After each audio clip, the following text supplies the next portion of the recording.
While there was a fairly wide-ranging discussion about the different proviso opinions, the arguments from the United States and the court's amici boil down to this. It simply means that when the federal agents are performing their federal duties, the United States can't be liable in money damages. No matter what government actors do, according to the federal lawyers, no one can be held accountable for their bad actions, intentional or otherwise. However, as Mr. Giacomo stated in his rebuttal, as my friend said, the government's policy is to raid the right house. They didn't do that. The preparation is kind of immaterial to the ultimate result here. If you really meant to drop the pizza off at the right address, it doesn't matter. You still need to give a refund if you drop it off at the wrong address. The intentions of the officers shouldn't matter. They screwed up, raided the wrong house, and terrorized the wrong family. Shouldn't the government redress those grievances? According to the 11th Circuit, they cannot because of sovereign immunity.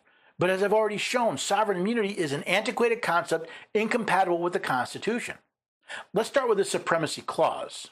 This Constitution and the laws of the United States which shall be made in pursuance thereof, and all treaties made or which shall be made under the authority of the United States, shall be the supreme law of the land. There is nothing in the Supremacy Clause to support the 11th Circuit's contention that it prohibits lawsuits under the Federal Tort Claims Act. There is also no language in the Constitution that grants immunity for the acts of federal employees.